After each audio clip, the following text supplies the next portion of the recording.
এতিয়া মহাপুৰুষ গুৰুজনাই এই তলৰ উপদেশ বাণীৰ দ্বাৰা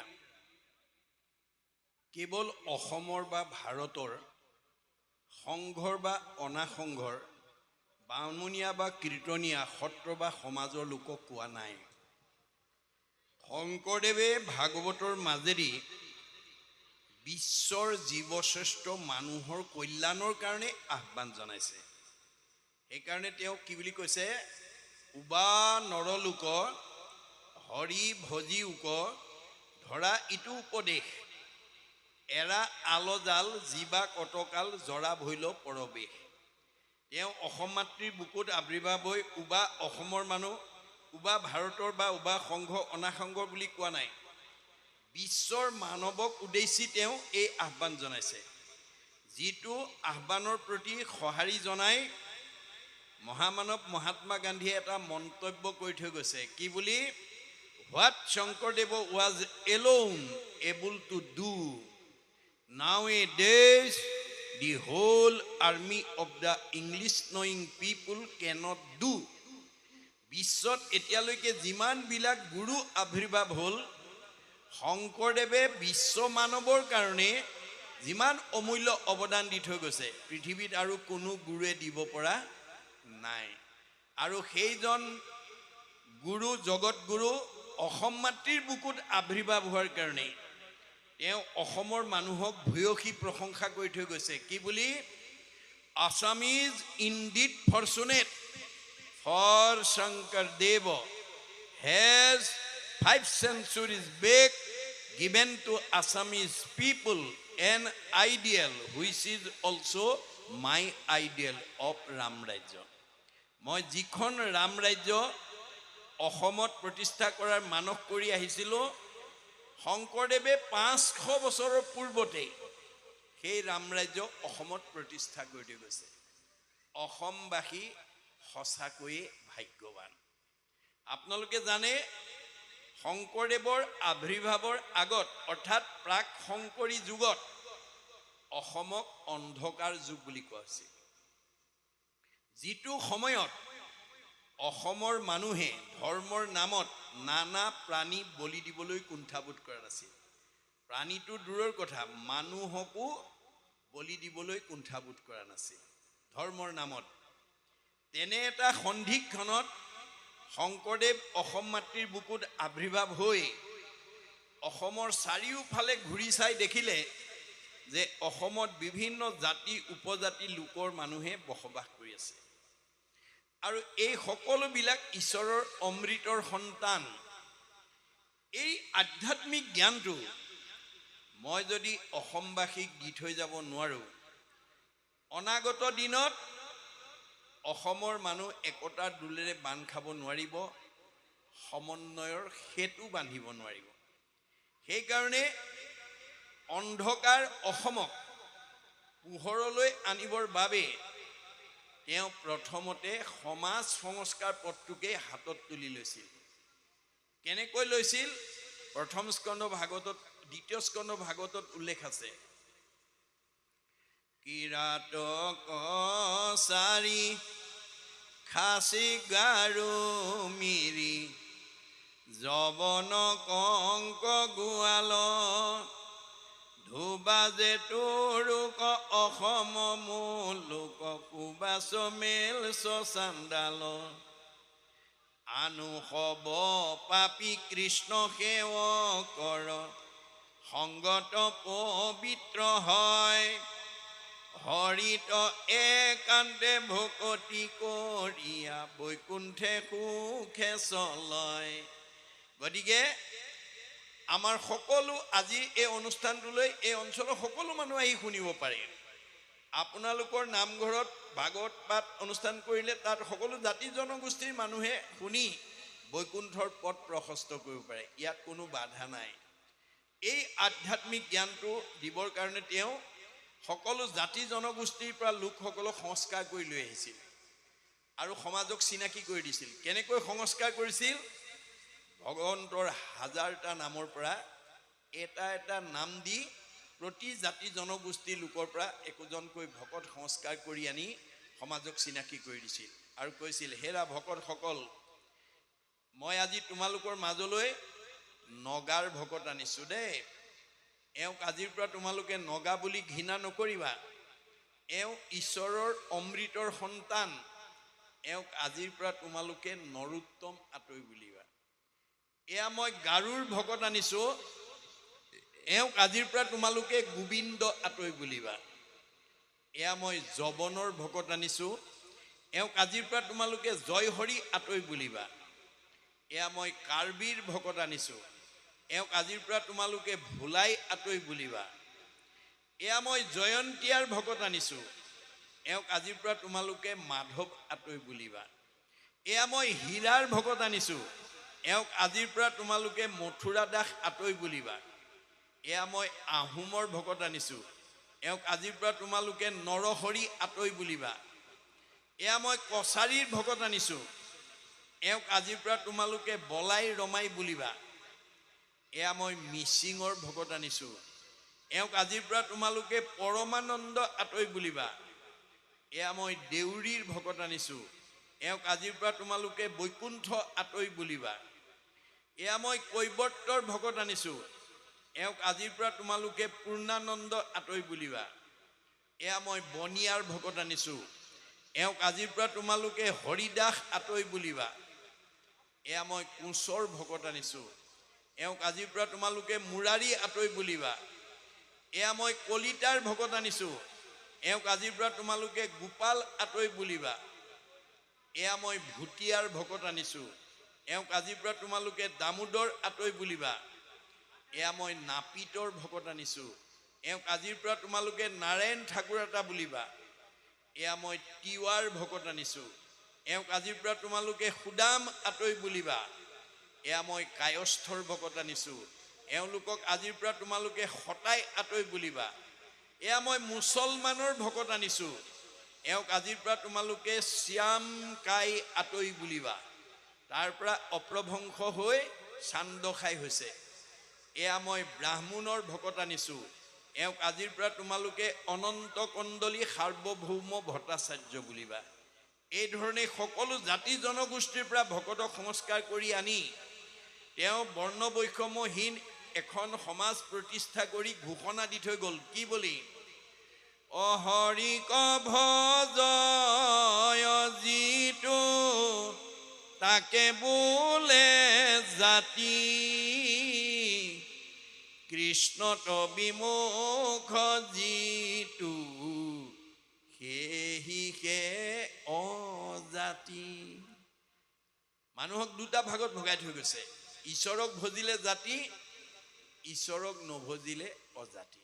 চৈতন্যপন্থীয়েও কৈছে মুচিও শুচি হয় যদি হৰিক ভজে, শুচিও মুচি হয় যদি হৰিক তেজে।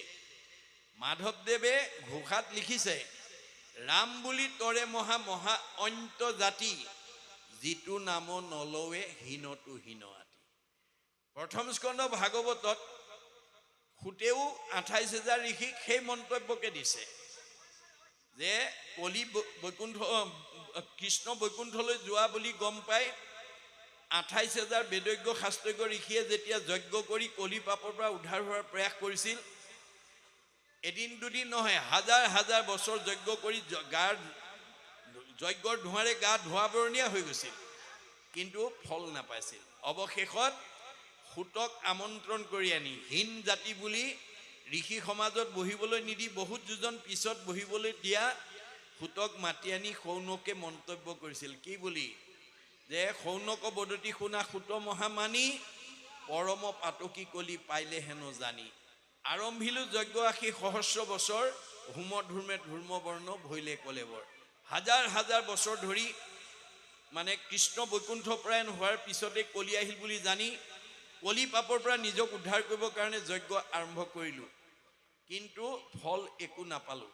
আমাৰ আয়ুষে নষ্ট হ'ল। যিটো কৰ্ম কৰোৱাত নাহিকে বিশ্বাস, আপোনাৰ আয়ুক কৰিলোঁ ব্যৰ্থে নাশ। সম্প্ৰতি তুমি সি চিন্তি উপমহাহিত, পৰায়ুক পান কৃষ্ণ চৰিত্ৰমি। তুমি এতিয়া আমাক অমৃতময় কৃষ্ণ কথা নুশুনালে আৰু আমাৰ গত্যন্তৰ নাই। এই আহ্বান শুনি সুতে কি মন্তব্য কৰিছিল? কিনো মহাভাগে তোমাখাৰো আগে কহিবু কৃষ্ণৰ লীলা মাধৱৰ কথা সম্যকে পুছিলা মোক জীৱদান দিলা।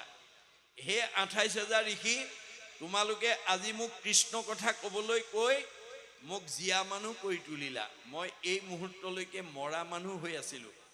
কৃষ্ণৰ কথাটো মোৰ মহালাভ আছে। কৃষ্ণৰ কীৰ্তনে জাতি অজাতি নাবাছে। আমাৰ দুটা ভাগত বিভক্ত কৰিছে, জাতি আৰু অজাতি।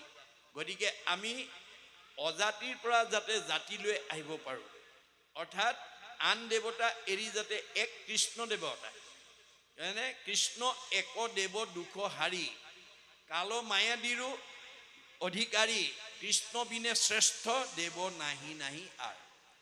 গতিকে শ্ৰেষ্ঠ দেৱতা কৃষ্ণ, বাকীবিলাক তেওঁৰ ভিত্ত, আজ্ঞাবাহী ভিত্ত। কৃষ্ণ যদি আপোনাৰ ঘৰত থাকে, আন দেৱতাবিলাকো থাকিবলৈ বাধ্য হয়। যিটোজনে যাই হৰিনাম সেৱী পাছত ফুৰে যত দেৱ দেৱী, যতেক তীৰ্থে তাক স্তুতি কৰৈ তাৰ বায়ু পাব সমস্ত হৰৈ। গতিকে কৃষ্ণ য'ত যাব আন দেৱতাবিলাক তাৰ পিছত যাবলৈ বাধ্য হয়। গতিকে সেইজনক দৰ্শন কৰিলে আমি পাপৰ পৰা মুক্ত হ'ব পাৰোঁ। গতিকে এই কথা আমি বাস্তৱত যদি চাওঁ, আপোনালোকৰ নামঘৰত, প্ৰাথমিকৰ নামঘৰত কোনো ধৰ্মালোচনী সভা বা ভাগৱত ব্যাখ্যা অনুষ্ঠানলৈ যদি মুখ্যমন্ত্ৰী আহে, তেতিয়া আপোনালোকৰ সমষ্টি বাকী MLA মিনিষ্টাৰৰ পৰা ধৰি দলীয় কৰ্মবিলাকক বেলেগ বেলেগকৈ চিঠি দি মাতিব নালাগে। মুখ্যমন্ত্ৰী অহা গম পালে আনবিলাক মন্ত্ৰী MLA বা দলীয় কৰ্মী যেনেকৈ নিজে আহি গোট খাই যায়, তেনেকৈ ভগৱন্ত য'ত থাকে তাত সকলো দেৱতা গোট খাই থাকে। গতিকে মহাপুৰুষে সেইকাৰণে কৈছে, কৃষ্ণক পুজিলে পূজা সমস্তৰে হয়, পৃথকে পুজিলে পূজা কেহু নলয়। গতিকে আমি যাতে কৃষ্ণক সেৱা পূজা কৰিব পাৰোঁ, কৃষ্ণক যাতে আমাৰ ঘৰখনত ৰাখিব পাৰোঁ, তাৰ কাৰণে আমি গুৰুত্ব দিব লাগিব। যেই নাম সেই হৰি জানা নিষ্ট কৰি, নামৰ সংগ নশ্ৰান্ত হৰি। গতিকে য'তেই নাম ততেই কৃষ্ণ। গতিকে আমি পুৱা গধূলি যাতে আমি ধূপ এডাল জ্বলাই ঈশ্বৰ উপাসনা কৰিব পাৰোঁ, তাৰ কাৰণে আপোনালোকে প্ৰত্যেকেই এই ব্যৱস্থাপনাখিনি কৰিব লাগিব। হৰি গুণ নাম শ্ৰৱণ কীৰ্তন ভজিও হৰি চৰণ, মনুষ্য হুইবাৰ এহি মানে মাত্ৰ জানা নিজ প্ৰয়োজন। আমি যে জীৱশ্ৰেষ্ঠ মানুহ হ'লো, আমাৰ প্ৰধান কৰ্তব্য হৈছে ভগৱন্তৰ গুণনাম আমি ল'ব লাগিব। সেইকাৰণে তেওঁ কৈছে যে ধন জন জীৱন যৌৱন জানা সবে অশ্বাশ্বত। আজি আমি সেইবিলাককে সঁচা বুলি ভাবি থাকোঁ, দেহ সঁচা বুলি ভাবোঁ, ভাৰ্যা পুত্ৰ সঁচা বুলি ভাবোঁ, পাৰ্থিৱ সম্পদবিলাক সঁচা বুলি ভাবোঁ। এয়া আমাৰ ভ্ৰান্তি, এয়া আমাৰ মায়া। কাৰণ এই দেহ আজি আছে কালিলৈ নাই, দেহটো মায়া। স্বামী আজি আছে কালিলৈ নাই, স্বামী মায়া। ভাৰ্যা আজি আছে কালিলৈ নাই, ভাৰ্যা মায়া। পুত্ৰ কন্যা আজি আছে কালিলৈ নাই, এইবোৰ চব মায়া। গতিকে এই অজ্ঞানতাৰ পৰা যাতে আমি নিজক মুক্ত কৰিব পাৰোঁ, এই মায়াৰ পিছত যাতে আমি দৌৰি থাকিব লগা নহয়। তাৰপিছত কৈছে ক্ষণেকে থাকিয়া ক্ষণকে অন্তৰৈ সম্যকে মেঘৰ ছায়া। গতিকে আজি আছে কালিলৈ নাই, এইবিলাকে হৈছে মায়া। আৰু ইয়াক কি বুলি কৈছে? আকাশৰ ডাৱৰ লগত তুলনা কৰিছে।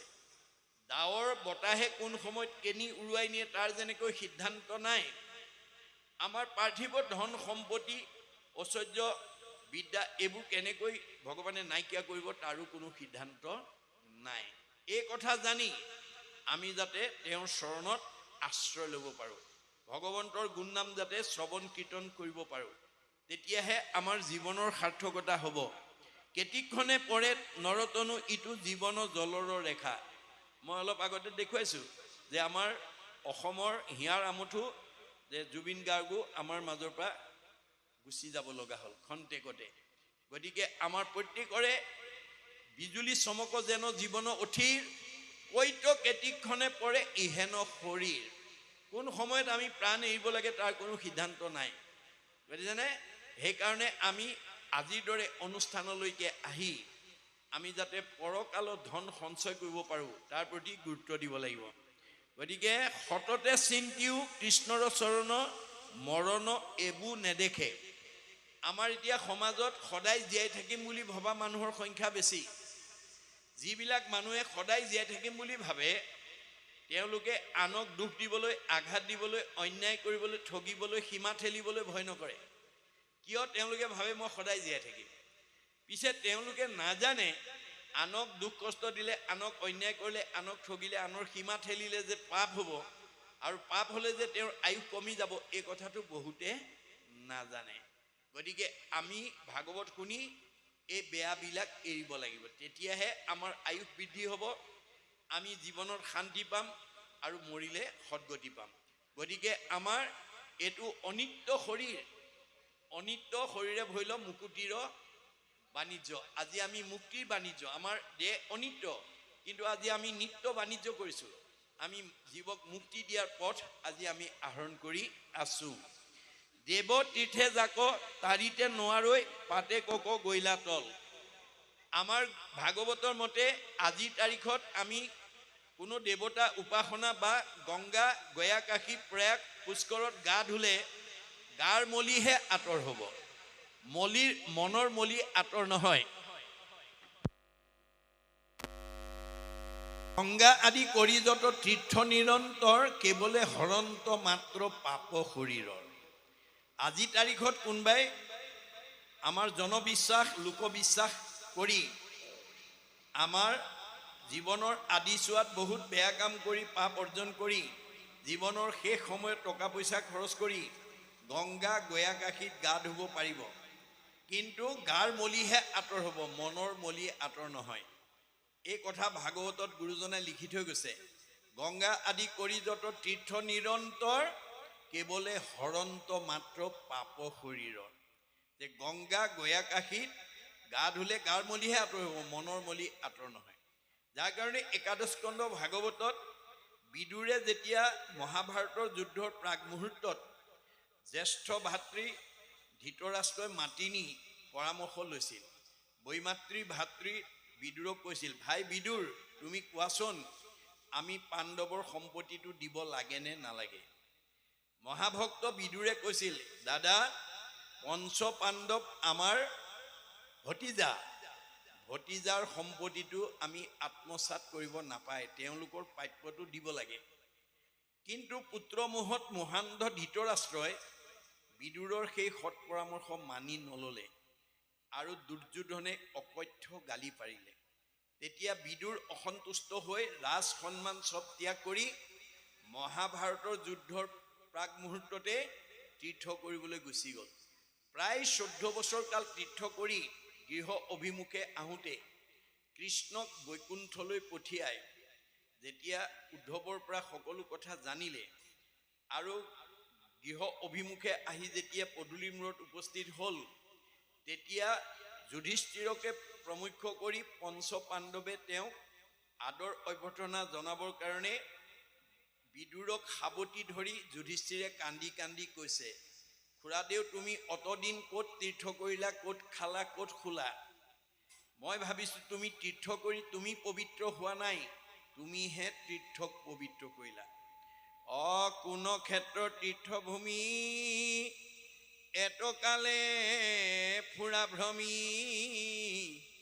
কেনমতে মিলিল আহাৰ, জানিলো তোমাক পাই তীৰ্থেকে পবিত্ৰ ভৈলা, তীৰ্থৰেখে সাধা উপকাৰ।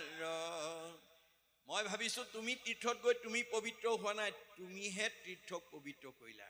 কাৰণ পাতকীৰ সংস্পৰ্শত গংগা আদি তীৰ্থযত পাপে হুৱে পৰম মলিন, হৰিক হৃদয়ে লৈ ভকতে পৰশে গৈ তেবে হুৱে পাতকৰহীন। গতিকে গংগা, গয়া, কাশীত লোকবিশ্বাস, জনবিশ্বাসৰ ওপৰত ভিত্তি কৰি পাপীবিলাকে গৈ চুই দিয়ে, গা ধুৱে, তেতিয়া তীৰ্থবিলাক অপবিত্ৰ হৈ যায়। আৰু অপবিত্ৰ তীৰ্থবিলাকে ভগৱানক প্ৰাৰ্থনা কৰে, হে প্ৰভু, মহাপাপীবিলাকে আমাক চুই অপবিত্ৰ কৰিলে, তুমি আমাক কৃপা কৰি উদ্ধাৰ কৰা। পবিত্ৰ কৰিবে লাগি মহাতীৰ্থ জল, তীৰ্থে তীৰ্থে ফুৰে তজু ভকত সকল। গতিকে শংকৰদেৱেও একাধিকবাৰ তীৰ্থ পৰ্যটন কৰিছিল, নিজে শুদ্ধ হ'বৰ কাৰণে নহয়, তীৰ্থক পবিত্ৰ কৰিবৰ কাৰণে। গতিকে আমাৰ গুৰুজনাই কৈছে, দেৱতো তীৰ্থটো কৰি ভকতে সেৱৰ। আজি আমি গংগা গয়াকেশী প্ৰয়াগ সেতুত গা ধোৱাতকৈ আজিৰ এই অনুষ্ঠানত ভকতৰ যদি সেৱা কৰে, দৰ্শনাত, সেৱাত, পাঠাত, শ্ৰৱণাত পাপ নাচিনি, চব নাইকিয়া হৈ যাব।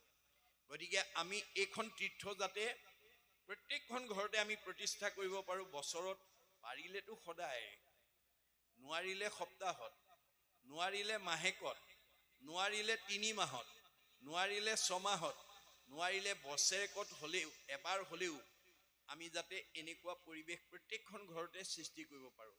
কাৰণ চতুৰ্থ স্কন্ধ ভাগৱতত 24 অৱতাৰৰ অন্যতম অৱতাৰ পৃথুৱে কৈ থৈ গৈছে, যাহাৰ গৃহত নহি উপগত একান্ত হৰি ভকত, তাৰ গৃহ ছয় সৰ্পৰ আলয় মহন্তৰ ইটো মত। যিখন ঘৰত বছৰত এবাৰো ভকতৰ পদধূলি নপৰে, সেইখন ঘৰ সাপৰ গাত স্বৰূপ। তাত দুখ বেদনা সংঘাত জেদ অসন্তোষে ভৰি থাকে। সেইকাৰণে কৈছে সুমংগলেই অমংগল জানা কৃষ্ণ বিনে। গতিকে কৃষ্ণৰ কথা বিনে আমি অমংগলৰ পৰা মুক্ত হ'ব নোৱাৰোঁ। এই কথাবিলাক আমি প্ৰত্যেকেই যাতে উপলব্ধি কৰিব পাৰোঁ আৰু উঠি অহা প্ৰজন্মক আমি যাতে এই আদৰ্শৰে অনুপ্ৰাণিত কৰিব পাৰোঁ, তাৰ কাৰণে আপোনালোকে গুৰুত্ব দিব লাগিব। তাৰপিছত কৈছে হৰি নাম পাইলে তেখনে উদ্ধাৰে দেখা ভকতিৰ বল। গতিকে ভগৱন্তৰ নামত আশ্ৰয় ল'লে আমি সকলো পাপৰ পৰা মুক্ত হ'ব পাৰিম। দুৰাচাৰ যেবে হৰি নাম লৱৈ, সিও শুদ্ধ হৈ আতি, কৃষ্ণক স্মৰণে হৈ তেখনে অন্তেজু উত্তম আতি।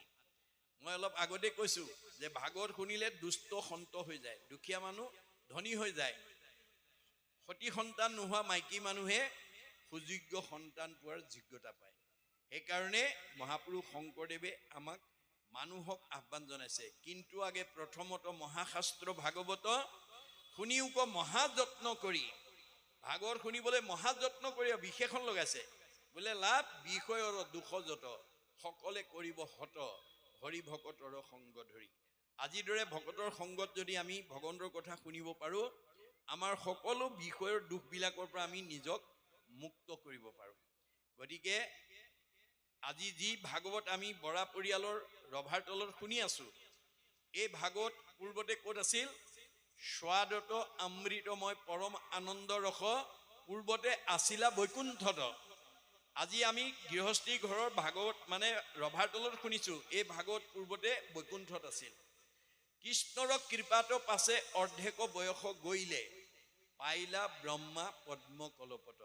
সৃষ্টিকৰ্তা ব্ৰহ্মাই আধা বয়স যাওঁতে পদ্মকল্পত ভগৱন্তৰ মুখৰ পৰা 4 শ্লোকত এই ভাগৱত তেওঁ পাইছিল। পাই কি কৰিলে? ব্ৰহ্মা দিলা নাৰদক ইটো ফলৰ ৰহস্যক, নাৰদে ব্যাসক আনি দিলা, নগৈল তিলেক ভাগি ইডালে সিডালে লাগি, শুক মুখে মাটিত নামিলা। ভগৱন্তই ব্ৰহ্মাক দিলে, ব্ৰহ্মাই নাৰদক, নাৰদে ব্যাসক, ব্যাসে শুকে পৰীক্ষিতক দিয়া ভাগৱত আজি আমি গৃহস্থী ঘৰৰ ৰভাৰ তলত গৈ শুনি আছোঁ। গুৰুজনে কি বুলি কৈছে? কৰা পান ফল ইটো যাৰো আছে ভাগ্য যিটো। আজি যিসকলে নিমন্ত্ৰণ ৰক্ষা কৰি আহিছে, ভাগৱতে তেওঁলোকক ভাগ্যৱান বুলি কৈছে। আৰু কি বুলি কৈছে? ৰস বিভাৱনত চতুৰ, টেঙৰ মানুহ বুলি কৈছে। ভাগৱত শুনিবলৈ অহা মানুহবিলাক টেঙৰ মানুহ। কিয়? সাধুৰ সংগ অনুসৰি কৃষ্ণ কথা কৰ্ণে ভৰি, সমস্ত আপদ কৰা দূৰ।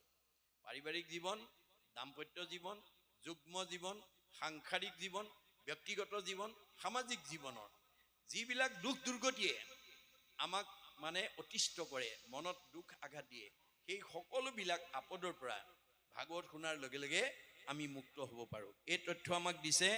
তাৰপিছত কৈছে বিষয়ৰ দোষে বাধিবে নোৱাৰে, ভকতি পাতেক হৰে। ভক্তি মানে পোহৰ। পোহৰ আহিলে যেনেকৈ আন্ধাৰ আঁতৰি যায়, আমাৰ 9বিধ ভক্তিৰ যদি এবিধ ভক্তিও আমি আচৰণ কৰোঁ, হৰিনাম হুতাসন পাপ শুকান বন খনেকতে দহি কৰে চন। গতিকে শুকান বনত জুই লাগিলে যেনেকৈ তৎক্ষণাৎ পুৰি নাইকিয়া হৈ যায়, ভগৱন্তৰ কৃষ্ণৰ নাম ললে আমাৰ সকলো পাপৰ পৰা আমি মুক্ত কৰিব পাৰোঁ। তাৰ কাৰণে আমি এই ব্যৱস্থাপনাবিলাক প্ৰত্যেকেই আমি যাতে কৰিব পাৰোঁ, তাৰ প্ৰতি আজি আপোনালোকে প্ৰত্যেকে মানে এটা পৰিকল্পনা বা ভাৱ লৈ যাব। তাৰপিছত কৈছে ভকতৰ দেখি আশ্চৰ্য মহিমা ভৈলন্ত, ভকতিৰ দেখি আশ্চৰ্য মহিমা ভৈলন্ত কৃষ্ণ বিস্ময়। যে ভক্তিৰ মহিমা দেখি কৃষ্ণই বিস্ময় হৈ গৈছে। হেন জানি ইটো শৰীৰৰ নামত এৰিও সবে সংশয়। নামে জানো তৰাব পাৰিব, এক ঈশ্বৰৰ শৰণ ল'লেই হ'ব নেকি? নাই নাই, লক্ষী পূজাৰ দিনা চাকি এগছ ভঁৰালত দিব লাগিব। ল'ৰা ছোৱালীকেইটা পঢ়া শুনা কৰিবৰ কাৰণে সৰস্বতী পূজাৰ দিনা লগৰীয়া কেইটামানক মাতি আনি হ'লেও বুট কেইটামান খুৱাব লাগিব। এনেকুৱা যিটো দৈত্য ভাৱ, আমি এনেকুৱাকৈ বিশ্বাস কৰিব লাগিব, ৰাখে হৰি মাৰে কোনে, মাৰে হৰি ৰাখে কোনে। হৰিয়ে নাৰাখিলে জৰিয়ে ৰাখিব নোৱাৰে। প্ৰহ্লাদৰ দৰে এই সুদৃঢ় বিশ্বাস আমাৰ প্ৰত্যেকৰে অন্তৰত আমি জগাই তুলিব লাগিব। যিটো কথা নজনাৰ কাৰণেই অভক্ত হিৰণ্যকশিপুৱে প্ৰহ্লাদৰ মুখত এই বাক্য শুনি জলাজুইত ঘিউ ঢলাৰ দৰে উঠলি উঠিছিল আৰু প্ৰতিবাদ কৰিছিল। কি বুলি? হৰিষি যদি জগতৰ ঈশ, কহ তাৰ কোনো উদিশ। হৰিয়ে যদি জগতৰ ঈশ্বৰ হয়, ক তোৰ ঈশ্বৰ ক'ত আছে? শুনিয়া প্ৰহ্লাদে বুলয় বাণী, ব্যাপকত বিভু প্ৰভু চক্ৰপাণী।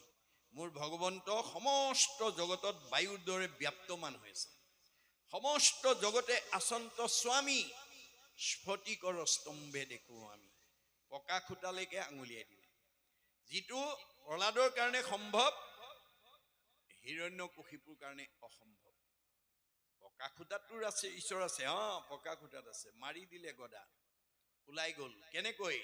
যত্ৰ অপায় অস্তি তত্ৰ উপায়মপি অস্তি।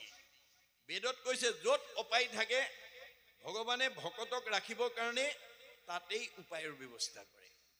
এতিয়া উপায়টো কি আছিল? প্ৰহ্লাদৰ পিতৃ হিৰণ্যকশিপুৱে ভাতৃবধি বৰাৰূপী ভগৱন্তৰ ওপৰত প্ৰতিশোধ ল'বৰ কাৰণে আকাশ চাই ঊৰ্ধ্ববাহু হুই থাকিলা ভূমিক অংগুষ্টে চুই। জতাৰ দীপিতি দেখন্তৈ ত্ৰাস, প্ৰলয়ৰ সূৰ্যৰ যেন প্ৰকাশ। ঢাকিল ব্ৰহ্মাক চিন্তিয়া আশা মনত, বহি গল দিব্য বৰিষ শত। ঢাকিল তনু উই মাটি তুলি, শৰীৰৰ মাংস খাইলা সমলি। তাক গজিল বিৰুদ্ধাৰ, তথাপি কটাক্ষ নাহি কৈ তাৰ। গাত গছ গজি গৈছে তথাপি কটাক্ষ নাই।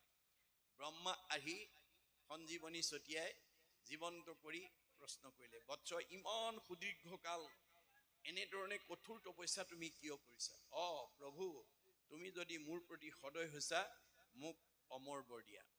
ব্ৰহ্মাই ক'লে, বৎস অমৰ বৰ দিব পৰা অধিকাৰ ভগৱানৰ বাদে আমাৰ দেৱতাৰ হাতত নাই। গতিকে তাৰ বাদে তোমাক কি বৰ লাগে কোৱা? এতিয়া হিৰণ্যকশিপুৱে পৰোক্ষভাৱে ব্ৰহ্মাৰ পৰা অমৰ বৰি ল'লে। কি বুলি ক'লে? তুমি যদি অমৰ বৰ দিব নোৱাৰা, তলৈকৰ তোমাৰ সৃষ্টিৰ প্ৰাণীৰ হাতত মোৰ মৃত্যু হ'ব নালাগিব। দিনতো মাৰিব নোৱাৰিব, ৰাতিও মাৰিব নোৱাৰিব, বাহিৰতো মাৰিব নোৱাৰিব, ভিতৰতো মাৰিব নোৱাৰিব, আকাশতো মাৰিব নোৱাৰিব, পাতালতো মাৰিব নোৱাৰিব, অষ্টই মাৰিব নোৱাৰিব, ষষ্ঠই মাৰিব নোৱাৰিব। সেই বৰকে দিয়া। ব্ৰহ্মাই ভোলা ভাই মোলা তথাস্তু দি দিলে। ফলত কি হ'ল? তলৈকৰ প্ৰাণী ব্ৰহ্মাৰ সৃষ্টি স্বৰ্গমৰ্ত্য পাতাল। তেওঁৰ স্বৰ্গমৰ্ত্য পাতালৰ প্ৰাণীয়ে যদি তেওঁক মাৰিব নোৱাৰে, মাৰিব কোনে?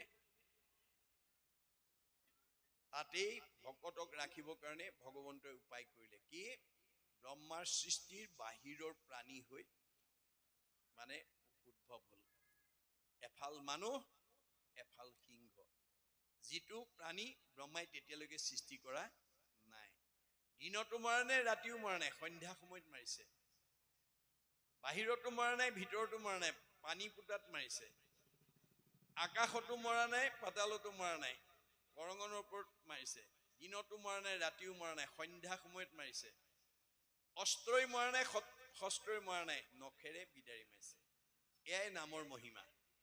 আমাৰ মাত্ৰ কি লাগিব? সুদৃঢ় বিশ্বাস। আমাৰ সুদৃঢ় বিশ্বাস লাগিব।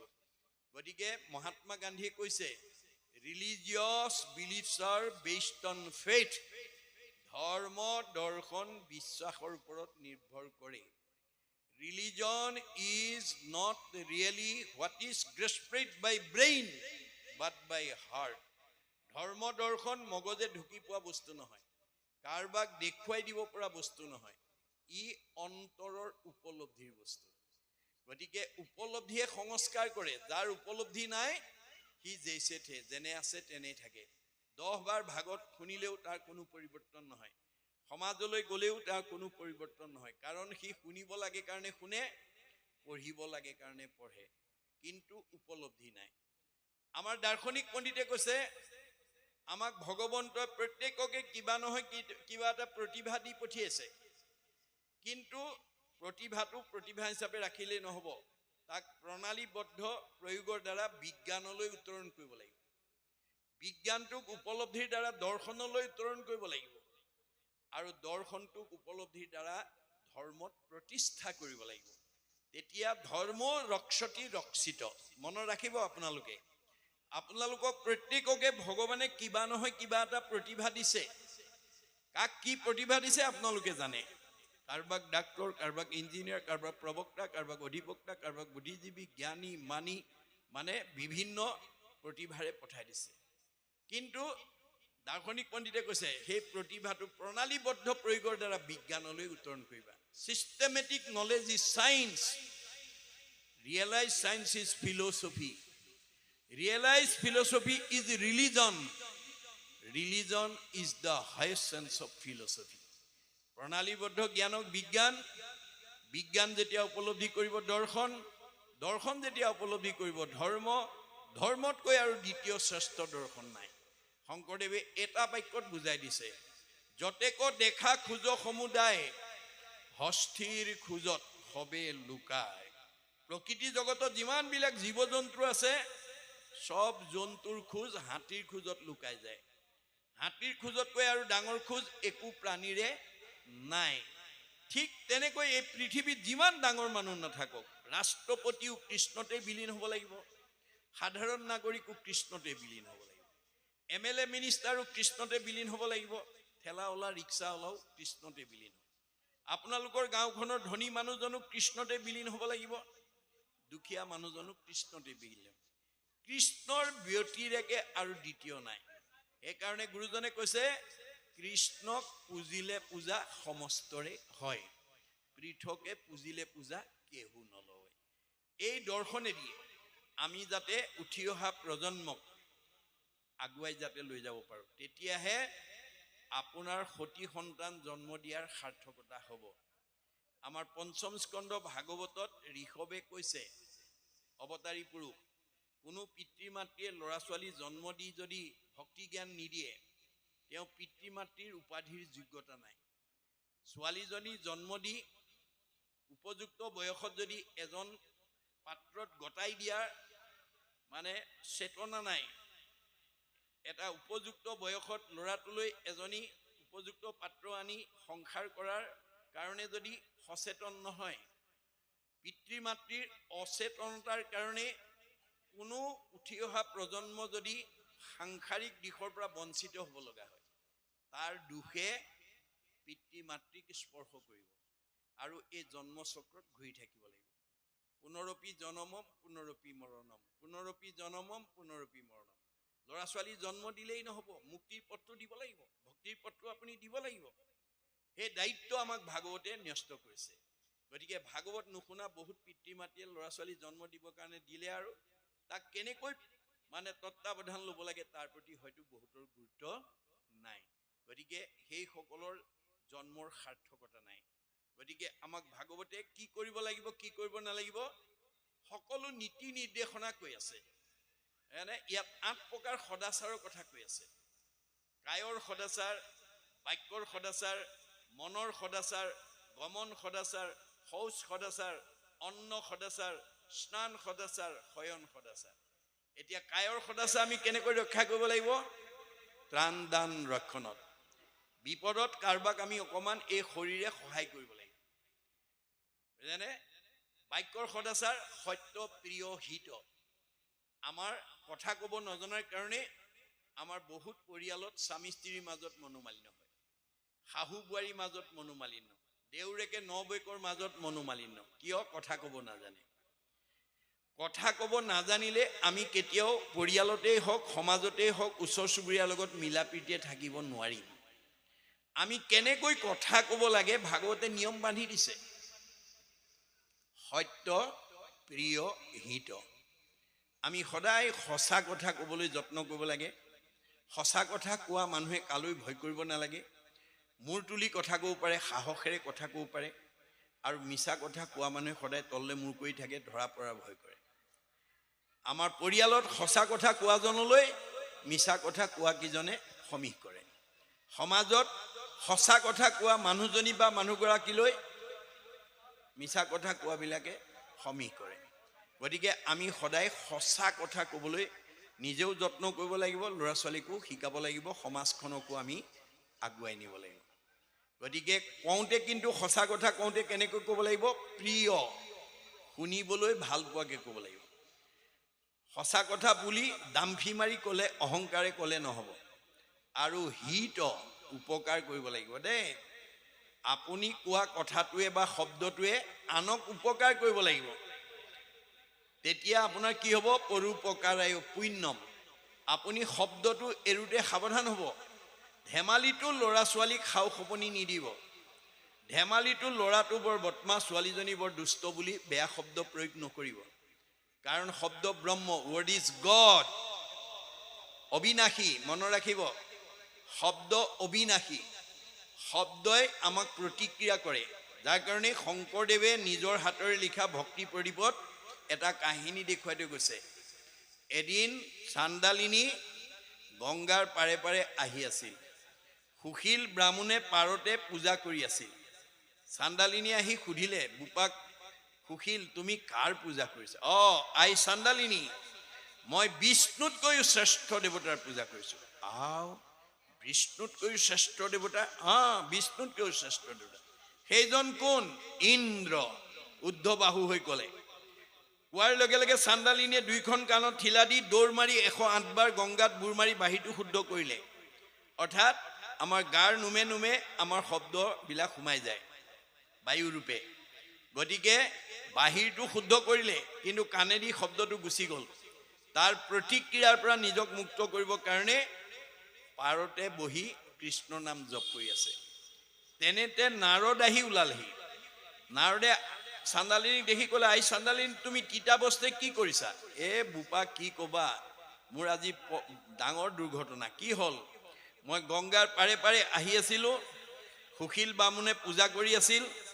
কাৰ পূজা বুলি সুধিলত বিষ্ণুতকৈ শ্ৰেষ্ঠ দেৱতা বুলি ক'লে, আৰু সেইজন কোন বুলি সোধাত ইন্দ্ৰ বুলি ক'লে। তাৰ পৰা বোলে কোৱাৰ লগে লগে মই কাণত ঠিলা দি 108 বাৰ গংগাত বুৰ মাৰি বাঁহীটো শুদ্ধ কৰিলোঁ, কিন্তু কাণেদি মোৰ শব্দটো গুচি গ'ল। তাৰ প্ৰতিক্ৰিয়াৰ পৰা নিজক মুক্ত কৰিবৰ কাৰণে কৃষ্ণ নাম জপ কৰি আছোঁ। তেতিয়া নাৰদে ক'লে, কি কোৱা চাণ্ডালিনী? যাক যাৰ লগত সংলাপ কৰিলে অপবিত্ৰ হয়, যাৰ ছাঁটো গছকিলে অপবিত্ৰ হয়, যাক স্পৰ্শ কৰিলে অপবিত্ৰ হয়। তোমাক অপবিত্ৰ কৰিছে, এই কথাতে মই আশ্চৰ্য প্ৰকাশ কৰিছোঁ। তেতিয়া চাণ্ডালিনীয়ে ক'লে, নাৰদ তুমি ঠিকেই কৈছা, কিন্তু মোৰ প্ৰাৰব্ধ কালত ভগৱন্তৰ চৰণত এটা নিবেদন আছিল, আৰু নিবেদনত প্ৰভুৱে অনুমোদন জনাইছিল। মোৰ নিবেদনটো আছিল, প্ৰভু কৰ্মফলে জীৱা জন্ম হৌক সংসাৰত, তভু নচাৰোক চিত তো আচৰণত। তুমি মোক কৰ্মফলে য'তেই জন্ম নিদিয়া মোক ক'ব লগা নাই, কিন্তু তাতেই থাকি মই যাতে তোমাৰ নাম ল'ব পাৰোঁ, সেই কৃপা তুমি মোক কৰিব লাগিব। গতিকে তুমি কোৱাৰ দৰে মই কৰ্মফলে চাণ্ডালিনীৰ গৰ্ভত জন্ম ল'লোঁ সঁচা, কিন্তু কৃষ্ণেখি পৰম দেৱ সংসাৰতে সাৰ পাতকি উত্তৰে মাত্ৰ নাম লৈলে যাৰ সেই কৃষ্ণ এৰি যিটো আন দেৱ পূজৈ পশুটো অধমসিটো একোৱে নুবুজৈ হেন পাখণ্ডত মই কৰিলো আলাপ এতেকে সিজিল মোৰ অমোচন পাপ। মনত ৰাখিব কথাটো। নাৰদটো আচৰিত হৈ গ'ল। নাৰদে ভাবিছিল 12 বৈষ্ণৱৰ ভিতৰত সেই সময়লৈকে তেওঁ নিজকে এজন শ্ৰেষ্ঠ বৈষ্ণৱ বুলি ভাবি আছিল আৰু চাণ্ডালিনীক হীন জাতি বুলি ভাবি আছিল। কিন্তু চাণ্ডালীৰ মুখৰ বাক্যই তেওঁক দিব্য জ্ঞান দিলে আৰু বাধ্য হৈ কৈ দিলে কি বুলি, হে চাণ্ডালিনী, মই এই সময়লৈকে তোমাক নিজ জাতি বুলি ভাবিছিলোঁ, মই 12 বৈষ্ণৱৰ ভিতৰত নিজকে শ্ৰেষ্ঠ বৈষ্ণৱ বুলি গণ্য কৰিছিলোঁ, কিন্তু তোমাৰ বাক্যই আজি মোক দিব্য জ্ঞান দিলে। অতি পাতকী হৰিষ ধিয়াৱৈ কৃষ্ণক এক নিমিষ ভৈল পুণ্যশালী সিও বিচিত্ৰ পবিত্ৰ কাৰিকো কৰে পবিত্ৰ। আজি তোমাৰ কথাই মোক পবিত্ৰৰো পবিত্ৰ কৰিলে, মোক দিব্য জ্ঞান দিলা। গতিকে চাৰিও বেদৰ তত্ত্ব তই আছ জানি তই সি উত্তম জাতি তই মহাজ্ঞানী। যে তই চাৰি বেদৰ সাৰ তত্ত্ব ব্ৰহ্মাই নিৰ্ণয় কৰি থৈ গৈছে। চাৰিও বেদক ব্ৰহ্মাই আনি বিচাৰিলা তিনি 12 প্ৰমাণী এহি মানে মাত্ৰ কৰিলা সাৰ হৰি কীৰ্তনে ক্ষেত্ৰৰে সংসাৰ। গতিকে আমি এই সংসাৰৰ পৰা উদ্ধাৰ হ'বলৈ হ'লে ভগৱন্তৰ নাম বিনা আৰু গত্যন্তৰ নাই। গতিকে এই তথ্যটো আমি উঠি অহা প্ৰজন্মক আমি দিব জানিব লাগিব। গতিকে আমি নিজেও এই কথা আমি গ্ৰহণ কৰিব লাগিব। যদি এই কথা উপলব্ধি নহয় তেতিয়া আহিল কণা গ'ল কণা খাগৰি কাটিল 3 কণা, আমাৰ জন্ম ধৰাৰ সাৰ্থকতাটো নহ'ব। গতিকে আপোনালোকৰ ঘৰলৈ 4 প্ৰকাৰৰ আলহী আহে, বন্ধু বান্ধৱ আহে, ভকত বৈষ্ণৱ আহে। আৰু মহাপুৰুষে মাধৱদেৱে আমাক চিনাকি কৰি দিছে কি বুলি, অধমে কেৱল দুখ মধ্যমে দুখ গুণ কৰে বিচাৰ উত্তমে অল্প গুণ কৰে উত্তমে কেৱল গুণ উত্তমে অল্প গুণ কৰে বিস্তাৰ। গতিকে যি মানুহে আহি চিধাই বহি পৰ চৰ্চা পৰ নিন্দা পৰ সমালোচনা কৰিব জানিব সেইটো অধম আহি গ'ল, বেয়া মানুহ আহি গ'ল। সি বন্ধু হওক বান্ধৱ হওক ইষ্ট হওক মিত্ৰ হওক, তাৰ লগত আপোনালোকে বহি আৰু কথা পাতি নাথাকিব। গতিকে আপুনি যদি বেয়া পায় বুলি হয় শলাগি থাকে, তাকো সম্ভাষণ যিজনে কৰে আজন্মৰ পুণ্য তেখনে হৰে। বেয়া মানুহৰ লগত কথা পাতিলে কথা শুনাজনৰো সমান পাপ হয়। মনত ৰাখিব কথাটো, সমান পাপ হয়। সেইকাৰণে বেয়া মানুহৰ মানে ইংগিত পালে আপুনি যিকোনো প্ৰকাৰে তেওঁক চাহ তামোল অকণমান সোনকালে খুৱাই বিদায় দিব, বহি পেলাই কথা পাতি নাথাকিব। কাৰণ বেয়া মানুহে এটা স্বভাৱ আছে, পৰ চৰ্চা পৰ নিন্দা পৰ সমালোচনা কৰা মানুহৰ কথা যদি কোনোবাই শুনে তেওঁ ঘণ্টাৰ পিছত ঘণ্টা পাতি থাকিব, উঠি যাব নোখোজে। ইখন তামোলৰ পিছত সিখন তামোল, ইকাপ চাহৰ পিছত সিকাপ চাহ। চ'তমহীয়া যদি কেনেবাকৈ আহে 60 টকা গুচি পাণ, ইখন তামোলৰ পিছত সিখন তামোল খাবলৈ যেতিয়া আৰম্ভ কৰিব, গতিকে তেওঁক যদি আপুনি বিদায় দিয়াৰ পলচি কৰে তেতিয়া ক'ব লাগিব, আমাৰ ভন বৰা ঘৰলৈকে এদিন ভাগৱত ব্যাখ্যালৈ বনিয়াবাপ আহিছিল আৰু আমাৰ উদ্ধৱ কৃষ্ণ সংবাদৰ ওপৰত আলোচনা কৰোঁতে ইমান ভাল লাগিছিল বুলি কোৱাৰ লগে লগে পৰচৰ্চা কৰাজনে কি ক'ব, মোৰ গৰুটো পানী খুৱাবলৈ আছে মই যাওঁ। আৰু তাৰমানে অন্য কাৰণ দেখুৱাই তেওঁ আপোনাৰ ওচৰৰ পৰা উঠি গুচি যাব। অজিন পাতকী আত নাপাতিব কাণ পাপীৰ পুণ্যৰ দেখা প্ৰত্যক্ষ প্ৰমাণ। আপোনাৰ ঘৰলৈ অহা জীৱটো পাপাত্মা নে পুণ্য আত্মা আপুনি নিজেই প্ৰমাণ কৰিব লাগিব। পুণ্য আত্মাইহে ঈশ্বৰৰ কথা শুনিব পাৰে। যাহাৰো আছে পুণ্য সংখ্যাত শিষে পাতে কাণ কৃষ্ণৰ কথাত। অজিন পাতকী আত নাপাতিব কাণ পাপীৰ পুণ্যৰ দেখা প্ৰত্যক্ষ প্ৰমাণ। আপোনাৰ আত্মাটো বা আপোনাৰ ঘৰলৈ অহা আত্মাটো পুণ্যাত্মা নে পাপাত্মা আচৰণত আপুনি বুজি পাব পাৰিব লাগিব। এই নিয়মবিলাক আমাক শিকাই আছে, এই নিয়মৰ বিষয়ে কৈ আছে। তাৰপিছত কৈছে বিষয়ৰ দোষে বাধিবে নোৱাৰে ভকতি পাতেক হৰে আচুক উত্তম ভকতৰ কথা সামান্য ভকত উত্তৰে। যে ভক্তিয়ে মানে কি হৈছে, জাতি অজাতি হীন উত্তম সকলোকে এনে আকৌ শুনি দুৰ্জনো হৈ সজন হৈ যায়। দুষ্ট মানুহ ভাল হৈ যায়, দুখীয়া মানুহ ধনী হৈ যায়, বেয়া মানুহ ভাল হৈ যায়। এয়া হৈছে নামৰ মহিমা। গতিকে ভকতিৰ দেখি আশ্চৰ্য মহিমা ভৈলন্ত কৃষ্ণ বিস্ময়, হেন জানি ইটো শৰীৰৰ নামত এৰিও সবে সংশয়। আমাৰ ভগৱন্তৰ নামত কোনো সন্দেহ ৰাখিব নালাগে, বিশ্বাস কৰি ল'ব লাগিব দেই। তাৰপিছত কৈছে দেৱৰ পৰম ঈশ্বৰ মাধৱ, ধৰ্মৰ ঈশ্বৰ নাম, সুদৃঢ় বিশ্বাসে কৰি নিৰন্তৰে, ডাকি বোলা ৰাম ৰাম। আমাক মাত্ৰ দুটা ৰাম নামৰ উচ্চাৰণ কৰিবলৈ কৈছে দেই মহাপুৰুষ গুৰুজনাই। আৰু বেদে কৈছে ৰাম ইতি ৰাম ইতি ৰাম ইতি বদন্তি যে সৰ্বদা, তেইসং ভক্তি স মুক্তি স ভৱিষ্যতি না সংশয়। দুটা আখৰ ৰাম নাম যদি আমি লৈ থাকিব পাৰোঁ, গাই থাকিব পাৰোঁ, কৈ থাকিব পাৰে, শাৰীৰিক মানসিক বৌদ্ধিক আমাৰ বিকাশ হ'ব। আমাৰ বিশ্ববিখ্যাত নাট্যকাৰ শেক্সপিয়াৰে কৈছে mind can be purified by the music, body can be purified by the exercise, both body and mind can be purified by the dance. যি মানুহে ঘোষা কীৰ্তন ভাগৱত গীতা মানে পঢ়িব, গাব, ক'ব, তেওঁৰ মগজ শোধন হৈ থাকিব। বাৱৈ হাততালি যিটো কৰিয়া কীৰ্তন, মূৰ প্ৰেম ভাৱত যাৰ আকুল ভৈল মন, মাটিত লুটাৰি পৰে যিটো মহাশয়, সত্যে সত্যে গৈলো সখী তাহাঁতে বিক্ৰয়। মূৰ গুণ গায়া যিটো কৰৈ গীত নিত্য, নাহি তাৰ ভয় সিটো ভৈলা কীৰ্ত কীৰ্ত। নামলৈ মাতিলে নাম গাব পৰাকৈ আহিব আপোনালোকে যত্ন কৰি, যাতে ভকতৰ লগত বহি হাত চাপৰি মাৰি মই নাম গাব পাৰোঁ। হাত চাপৰি মাৰিলে আমাৰ শৰীৰ শোধন হৈ যায়, মনত ৰাখিব কথাটো। Both body and mind can be purified by the dance. নৃত্য কৰিলে দেহ মন দুইটা শোধন হয়। সেইকাৰণে শংকৰদেৱে আমাক কৈছে তোমালোকে গাঁৱত নামঘৰটো ধুনীয়াকৈ বনাই থলেই নহ'ব, তোমালোকে জন্ম দিয়া ল'ৰা ছোৱালীক নি শংকৰ মাধৱৰ ছখন 12খন নাটৰ পৰা এখন নাটকো যদি প্ৰশিক্ষণ কৰ্মশালাৰ দ্বাৰা শিক্ষা দি নিৰ্গুণ কৃষ্ণৰ গুণ যদি নামঘৰত পৰিৱেশন কৰিব পাৰে, তেতিয়াহ'লে আপুনি জন্ম দিয়া আপোনালোকৰ গাঁওখনৰ শিল্পীবিলাকৰ জীৱনলৈ কেনেকৈ আমূল পৰিৱৰ্তন আহিব, কেনেকৈ পুণ্য অৰ্জন হ'ব।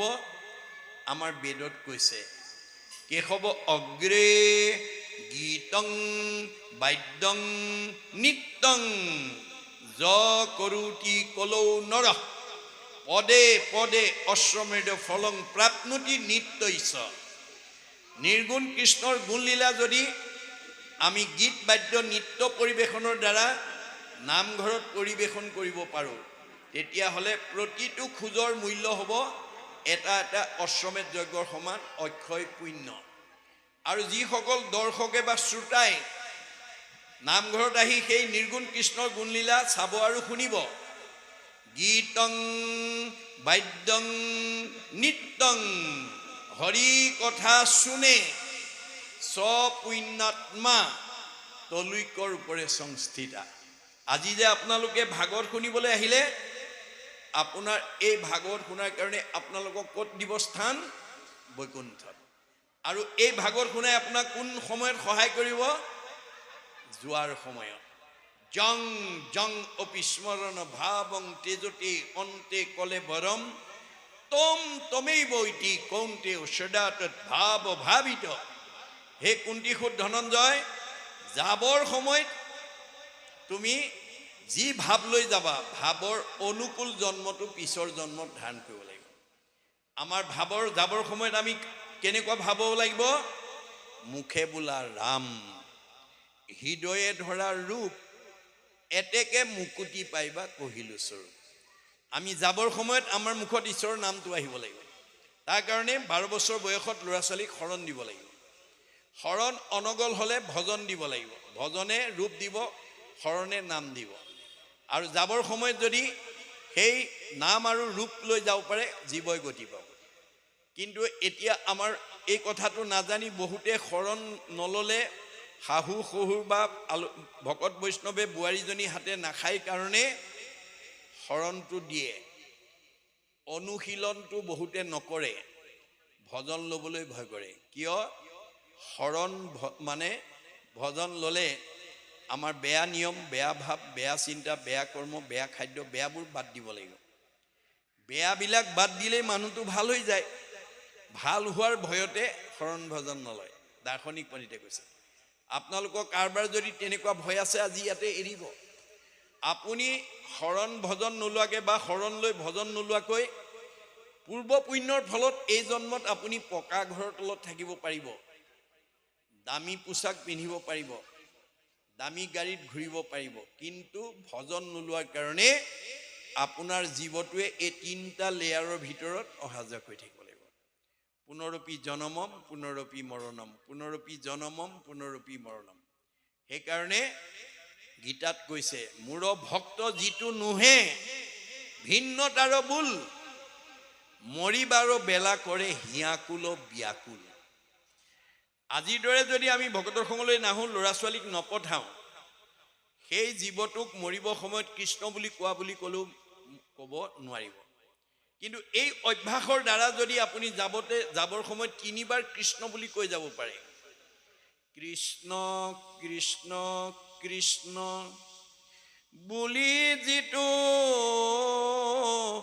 অন্তকালে নিজ প্ৰাণতে যে আদ্যৰ শবদে মুকুতি টাংক দিয়, আৰু কিবা বস্তু দিব বুলি আৰু 2 পদে লজ্জা হুয়া, ঋণী ভৈলো বুলি থাকয় মাথা দমায়া। আপুনি যদি অভ্যাসৰ জৰিয়তে কৃষ্ণ কথা কৈ শুনি গাই যাবৰ সময়ত 3বাৰ কৃষ্ণ বুলি কৈ যাব পাৰে, তেতিয়া প্ৰথম কৃষ্ণৰ কাৰণে তেওঁৰ সৰ্বোচ্চ প্ৰদত্ত মুক্তিটোকে দি দিয়ে। পাছৰ কৃষ্ণ শব্দ দুটাৰ কাৰণে তেওঁ দিবলৈ মুক্তি দিয়াৰ পিছত একো বস্তু নাথাকে।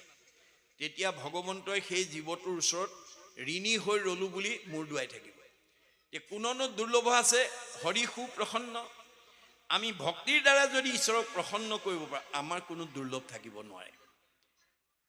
মনত ৰাখিব কথাটো, যে আমি ভক্তিৰ দ্বাৰা আমি ঈশ্বৰক মানে সন্তুষ্ট কৰিব লাগিব। আৰু মৰিবৰ সময়ত যি ভাৱ লৈ যাব, সেই ভাৱৰ অনুকূল জন্মটো পিছত ধাৰণ কৰিব লাগিব। সেইকাৰণে গুৰুজনে ভাঙনি কৰিছে, মৰিবাৰ বেলা যাক চিন্তি মৰৈ নৰ, উপজিয়া পাৱে পাছে সেহি কলেবৰ। মৰিবৰ সময়ত যি ভাৱ লৈ মৰিব, সেই কলেবৰটো পিছৰ জন্মত ধাৰণ কৰিব লাগিব।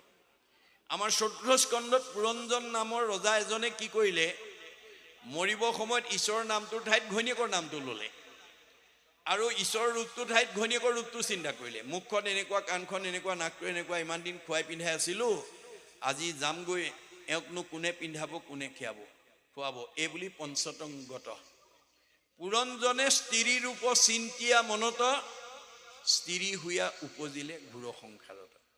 পুৰঞ্জনে মৰিবৰ সময়ত তিৰোতাৰ কথা চিন্তা কৰি মৰাৰ কাৰণে মাইকী মানুহ হৈ জন্ম ল'ব লাগে। জ্বৰ ভৰতে হৰিণাৰ চিন্তা কৰি মৰাৰ কাৰণে হৰিণাৰ জন্ম ল'ব লগা হ'ল। সেইকাৰণে মহাপুৰুষ মাধৱদেৱে ভক্তিৰ ৰত্নাৱলীত বিজ্ঞানসন্মত এটা দৃশ্যত দেখুৱাই থৈ গৈছে কাহিনী, যে বাঘ পৰুৱাই নিজে পোৱালি নাপাৰে, জীয়া পোক পৰুৱা মকৰা ফৰিং এটা ধৰি আনি তাৰ বাঁহত সোমাই দিয়ে আৰু মুখৰ আগত গুণগুণাই থাকে। বাঘ পৰুৱা মানে কুমাৰণী, কুমাৰণীয়ে নিজে পোৱালি নাপাৰে, জীয়া পোক পৰুৱা মকৰা ফৰিং এটা ধৰি আনি বাঁহত সোমাই দিয়ে। যেন বাঘ পৰুৱা ধৰিয়া পোকা যত, নামাৰি জীয়ন্তে আনি থৱয় বাসত। জীয়াই জীয়াই সোমোৱাই দিয়ে আৰু মুখৰ আগত কুণকুণাই থাকে। ভিতৰৰ পোক পৰুৱা মকৰা ফৰিংটোৱে ই এতিয়া মোক মাৰিব, ই এতিয়া মোক বিন্ধিব, ই এতিয়া মোক খাব বুলি ভাবি থাকে। বাঘ পৰুৱাক পোকে চিন্তিয়া ভয়ত, তাহাৰ স্বৰূপ পাই সেহি শৰীৰত। ৰাতিয়ে দিনে ভাবি থাকোঁতে থাকোঁতে এই ভিতৰৰ পোক পৰুৱা মকৰা ফৰিংটো বাঘ পৰুৱালৈ ৰূপান্তৰ হৈ যায়। এহি মতে জীৱা যাক চিন্তিয়া থাকয়, তাহাৰ স্বৰূপ সিটো অৱশ্যে পাৱই। আমিও যদি এনেধৰণৰ চিন্তন লৈ মৰিবলগীয়া হয় আমিও সেই ৰূপেই ধৰিব লাগিব। যাৰ কাৰণে আজি আমাৰ বহুত পিতৃ মাতৃৰ মনত এটা বৰ্ধমূল ধাৰণা আছে, জনবিশ্বাস, লোকবিশ্বাস আছে। কি বুলি? যে ল'ৰা ছোৱালীক মাছ মাংস ডিম নোখোৱালে কেনেকৈ শক্তি হ'ব, কেনেকৈ মগজ হ'ব, কেনেকৈ পঢ়া শুনা কৰিব পাৰিব। নাই নাই, মাছ মাংস ডিম খোৱাবই লাগিব। এইটো হৈছে আমাৰ বহুত পিতৃ মাতৃৰ মনৰ ধাৰণা।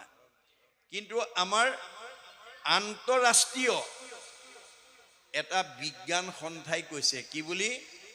What protein you will get from fish and flesh? You will get more protein from homemade ghee and vegetables. আপুনি মাছ মাংস ডিম খাই শৰীৰত যিটো প্ৰটিন পাব তাতকৈ ঘৰত বনোৱা ঘিউ আৰু শাক পাচলি খালে অধিক প্ৰটিন পাব। Fish and flesh spread disease only. মাছ মাংসই আমাৰ শৰীৰলৈ বেমাৰৰ বীজাণু কঢ়িয়াই আনে। মই সেইকাৰণে আপোনালোকক 7 দিন সময় প্ৰমাণ চাবৰ কাৰণে ক'ব বিচাৰোঁ। এই কথাটো সঁচা নে মিছা আপোনালোকে 7 দিন প্ৰমাণ কৰি চাওক। 7 দিন পুৱা দুপৰীয়া গধূলি, পুৱা দুপৰীয়া গধূলি মাছ মাংস ডিম, মাছ মাংস ডিম নিজেও খাই থাকক, ল'ৰা ছোৱালীকো খুৱাই থাকক। 7 দিনৰ পিছত আপুনি দেহৰ খবৰ লওক, গম পাব বদ হজম, গেছ, বিষ ইত্যাদি ইত্যাদি। কিন্তু নিৰামিষ গোটেই বছৰ খাই থাকক, সেই বিপদে আপোনাক চুব নোৱাৰে। প্ৰকৃতি জগতলৈ চালেও তাৰ উত্তৰ বিচাৰি পাওঁ। বাঘ সিংহ মাংসহাৰী, হাতী তৃণভোজী, আয়ুস কাৰ বেছি? হাতীৰ। ধৈৰ্য কাৰ বেছি? হাতীৰ। প্ৰকৃতি জগতত যদি সেইটো সঁচা হয় আমাৰ ক্ষেত্ৰত মিছা হ'ব নেকি? এই কথা আমি বিশ্বাস কৰিব লাগিব। সেইকাৰণে মই মিডিয়াৰ যোগেদি আহ্বান জনাইছোঁ। মোৰ মত নহয় দেই, গীতা ভাগৱতৰ মত, যে আপোনালোকে কোনোবাই যদি আজি তাৰিখলৈকে মাছ মাংস ডিম খাই আছে কালিৰ পৰা এৰি দিয়ক বুলি মই নকওঁ। কিন্তু এটা কথা আপোনালোকক ক'ম, সেইটো হৈছে গীতা ভাগৱতৰ মত। সমস্ত ভূতৰে মই আছোঁ হৃদয়ত। ভগৱানে কৈছে মই চবৰে হৃদয়তে আছোঁ দেই। কি কাৰণে আছোঁ? যদৃশী ভাৱনা জৈছ সিদ্ধি ভৱতি তাদৃশী। যোনে যেনেকৈ ভাবে তেওঁৰ মনৰ ভাৱনা তেনেকৈ পূৰণ কৰিবৰ কাৰণে মই হৃদয়তে আছোঁ। আপুনি খাওঁতে তেওঁক জনাব, প্ৰভু এৰিব পাৰিলে ভাল হয়। খাই আছে কিন্তু ভগৱানক আপুনি ক'ব, প্ৰভু এৰিব পাৰিলে ভাল হয়। অন্তঃকৰণৰে সৈতে, হাৰ্ট এণ্ড সোল আপুনি উপলব্ধি কৰি এই ধৰণে যদি খাওঁতে ভগৱানক জনাব পাৰে, মই বেছি সময় দিছোঁ এমাহ সময় যদি আপুনি ভগৱন্তক এই নিবেদন কৰি যদি খাই থাকে, আপোনাৰ এমাহৰ পিছত ভগৱানে আপোনাৰ মাছ মাংস ডিমৰ প্ৰতি যিটো লোভ নাইকিয়া কৰি দিব। আৰু তাকে নকৰি যদি যাবৰ সময়লৈকে, আমাৰ কিছুমান বুঢ়া বুঢ়ী যাবৰ সময়ত ল'ৰা ছোৱালীয়ে সোধে, দেউতা কি খাবৰ মন গৈছে, মা কি খাবৰ মন গৈছে? তেতিয়া ৰুচি অনুসৰি কয়, কোনোবাই কয় বোপায়ো পাৰ মাংস অকণমান, কোনোবাই কয় হাঁহৰ মাংস অকণমান, কোনোবাই কয় খাচী মাংস অকণমান ইত্যাদি ইত্যাদি। আপুনি যাবৰ সময়লৈকে যদি সেই মোহ এৰিব নোৱাৰে, তেতিয়া ভগৱন্তই কৈছিল তোমাক মানুহৰ জন্ম দিছিলোঁ সংস্কাৰ হৈ মোৰ ঠাইলৈ আহিবৰ কাৰণে। আৰু মই কৈ থৈ আহিছিলোঁ, সমস্ত ভূততে মই আছোঁ সৰ্বক্ষণে। ইহাংক অৱজ্ঞা আতি কৰে যিটো জনে, বেদমন্ত্ৰে প্ৰতিমাত কৰে অৰ্চন, নোহে কিছু ফল মাত্ৰ সবে বিৰম্বন। পৰশৰী ৰতমুক বিদ্বেষ কৰয়, যদি পূজে তভু তাৰ চিত্ত শান্ত নয়। প্ৰাণীক উপেক্ষা কৰি পূজে মূঢ়মতি, নোহে ফল কৰে যেন ভস্মত আহুতি। প্ৰাণী হিংসা কৰি কৰা কৰ্মবিলাক ফুটছাইত ঘিউ ঢলাৰ নিচিনা। প্ৰাণীক নিন্দিয়া মোক যিজনে পূজয়, তাত মই তুষ্ট নহো জানিবা নিশ্চয়। প্ৰাণী হিংসা কৰি মোক কোনোবাই পূজা কৰিলে মই সন্তুষ্ট নহওঁ। এতিয়া মাকে ক'লে, বোপাই তুমি কেনেকৈ সন্তুষ্ট হ'বা? অৱজ্ঞা, উপেক্ষা, দেশ নিন্দা পৰিহৰি তেবে মোক ভজিবেক ভক্তি ভাৱ কৰি। আজিৰ দৰে আমি যদি ঈশ্বৰৰ কথা শুনো, আমাৰ জীৱ তৰি যাব পাৰিব, ভগৱন্ত সন্তুষ্ট হ'ব। গতিকে এই কথা নাভাবি যদি আপুনি শেষলৈকে যায়, গীতাত কৈছে, যিটোজনে প্ৰাণীৰ দ্ৰোহক আচৰে কাটি মাৰি আপোনাৰ প্ৰাণ তৃপ্তি কৰে, মৰিয়া নৰক ভুঞ্জে অসুৰ জুনি পায়, পাছে ব্যাঘ্ৰ সৰ্প হুয়া ফুৰে মাংস খায়। মই মানুহৰ জন্ম দিছিলোঁ সংস্কাৰ হৈ আহিবৰ কাৰণে, তোমালোকে বাঘ সিংহৰ দৰে যাবৰ সময়লৈকে হেঁপাহ নপৰিলে। এইবাৰ একেবাৰে জেগাত দি দিছোঁ আৰু যিমান খোৱাগে। আমি কিন্তু বাঘ সিংহ কিমান লক্ষ্য হৈ আছিলোঁ? 30 লক্ষ বাৰ দেই, মনত ৰাখিব। আমাৰ জীৱটোৱে মানুহ জন্ম পাবৰ কাৰণে কিমান বাট অতিক্ৰম কৰি আহিছে? বিংশতি লক্ষণম স্থাৱৰম, 20 লক্ষ বাৰ আমি প্ৰত্যেকে বিভিন্ন প্ৰজাতিৰ গছ গছনি হৈ আছো। নৱলক্ষম জলজ, 9 লক্ষ বাৰ আমি বিভিন্ন প্ৰজাতিৰ মাছ মগৰ হৈ আহিছো। নৱলক্ষম কুৰ্মাঞ্চ, 9 লক্ষ বাৰ আমি বিভিন্ন প্ৰজাতিৰ উভচৰ প্ৰাণী কাছৰ জন্ম পাইছো। 30 লক্ষ পশু নাম, 30 লক্ষ বাৰ বাঘ সিংহ কুকুৰ শিয়াল মেকুৰী গাহৰি হৈ আছো। 10 লক্ষ পক্ষী নাম, 10 লক্ষ বাৰ আমি বিভিন্ন প্ৰজাতিৰ চৰাই চিৰিকটি হৈ আছো। 70 লক্ষ বানৰা, 4 লক্ষ বাৰ আমি বিভিন্ন প্ৰজাতিৰ বান্দৰৰ জন্ম পাইছো। 2 লক্ষ দমান বা হিতাহিত জ্ঞান শূন্য, 2 লক্ষ বাৰ হিতাহিত জ্ঞান শূন্য অৰ্ধমানৱ চিম্পাঞ্জীৰ দৰে জন্ম ধাৰণ কৰিছো। তথৌ মনুষ্যত্ব প্ৰাপ্য তত কৰ্মাণি সাধুইত। তাৰপিছতে সৌভাগ্যক্ৰমে পুণ্য অৰ্জন কৰি মানুহ নামৰ উপাধিটোলৈ প্ৰমোচন পাইছে। মানুহ নামৰ উপাধিটোলৈ প্ৰমোচন পালেই আজিৰ দৰে ঈশ্বৰৰ কথা শ্ৰৱণ কীৰ্তন কৰিলে আমাৰ জীৱই গতি পায়, মুক্তি পায়। সেইকাৰণে প্ৰকৃতি জগতৰ সকলো জীৱই মানুহৰ জন্ম পাবৰ কাৰণে অহোৰাত্ৰ চেষ্টা কৰি আছে। কেনেকৈ? পৰৰ উপকাৰ কৰি। বেদত কৈছে পৰোপকাৰায় ফলন্তি বৃক্ষা, গছবিলাকে ফল দি আছে, নিজে নাখায়, জীৱ জন্তুক খুৱাইছে, মানুহক খুৱাইছে। কি লাগে? মানুহৰ জন্ম লাগে। পৰোপকাৰে দুগ্ধন্তি গাব, গাইবিলাকে গাখীৰ দি আছে, নিজে নাখায়, আনক খুৱাই আছে। কি লাগে? মানুহৰ জন্ম লাগে। পৰোপকাৰায় বহন্তি নদ্যাহ, নদীবিলাক অহৰহ বৈ আছে পৰোপকাৰ কৰি। কি লাগে? মানুহৰ জন্ম লাগে। প্ৰকৃতি জগতৰ সকলো জীৱই মানুহ জন্ম পাবৰ কাৰণে বাঞ্ছা কৰে বুলি বেদত উল্লেখ আছে। প্ৰকৃতি জগতৰ দূৰৰ কথা, স্বৰ্গৰ দেৱতাসকলেও ব্ৰহ্মাকে প্ৰমুখ্য কৰি 33 কোটি দেৱতাই এই পৃথিৱীত মানুহৰ জন্ম পাবৰ কাৰণে বাঞ্ছা কৰে বুলি বেদত উল্লেখ আছে। অতো হি দেৱা ইচ্ছন্তি জন্ম ভাৰত ভূতলি। এই ভাৰত ভূমিত মানুহৰ জন্ম পালে মানে ঈশ্বৰত ভক্তি কৰি মুক্তি পাব পাৰে। সেইকাৰণে সকলো জীৱই মানুহৰ জন্ম পাবৰ কাৰণে বাঞ্ছা কৰি আছে। আৰু আমি যদি মানুহৰ জন্ম পাই এই কথা উপলব্ধি নকৰোঁ, আকৌ আমি তৰুতীৰ্ণ শিলা হ'ব লাগিব।